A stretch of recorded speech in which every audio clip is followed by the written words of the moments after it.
Hello, saints and sinners. I'm Angel Mike, and I'll be hosting this channel. You might ask, what is this channel about? For me, this is a channel of exploring alternate religious traditions that would spring up from alternate histories. As a fan of alternate history channels within this community, I always wondered what are the detailed traditions and religious beliefs that can happen when cultures are synchronized within various what if events.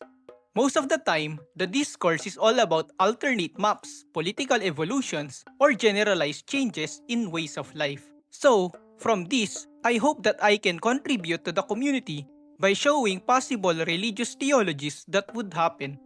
As part of the Christian culture, it always fascinates me that the religion, with all its developing branches and theologies, possesses its own history. From the Catholics' view that Virgin Mary was needed to be eternally virgin for she is the new Ark of the Covenant as the Mother of God. Then, St. Augustine developed the doctrine of original sin and why crucifixion is necessary. So, theologians question her state as a human since she is in the state of grace even before crucifixion. Hence, the doctrine of Immaculate Conception was developed, making her sinless. Then, if she is sinless, when did she die? So, the doctrine of heavenly assumption of Mary was developed as an answer. This is not limited to Catholics as Protestants also developed their own traditions. To justify their schism, Protestants created the view of the physical and invisible church. Ultimately, they developed the five solas for the invisible church, and that is what they are preserving during reformations. This then develops the doctrine of penal substitutionary atonement to formally explain Christ's sacrifice. The Bible as the only infallible guide to salvation. Christ's sacrifice is the only giver of salvation through grace, and faith to this sacrifice is the only way to salvation. So, no amount of work will lead you to heaven. From this, a view further developed wherein almost all sacraments were symbolic to faith.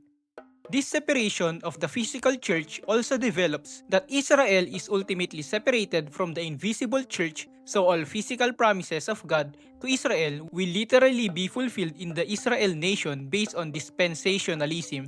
It fascinates me that almost all ecumenical councils for doctrinal issues, historical or church changes, Christianity splits, and each branch develops their own traditions and cultures. If we look further back, we can even see that Christianity itself is just a continuation of the Gentile-friendly tradition of St. Paul, which spread rapidly when Jewish people needed an answer during the destruction of the temple.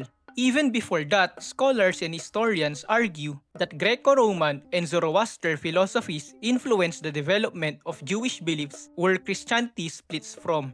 You might think that as a believer, it is guided by the Holy Spirit or just God if you're Unitarian, and your traditions are the correct one.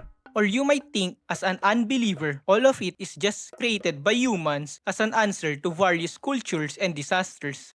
I won't impose an answer, and whatever your beliefs, I hope you can see that religious development is fascinating. I am not a historian or sociologist, but I am a fan of stories and Christian histories, so this is the angle of my channel. I may occasionally sprinkle in alternate historical events as a backdrop for my narrative, but ultimately, I am leading it all to alternate traditional beliefs. I am not claiming to have any divine revelations in these videos.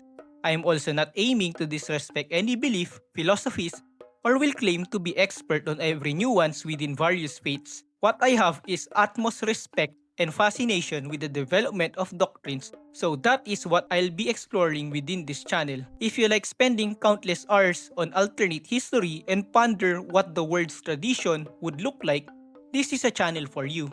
Because this channel ultimately reveals that doctrines and traditions are in constant development. So, alternate histories should have drastic alternate faiths, an alternate orthodox you might say.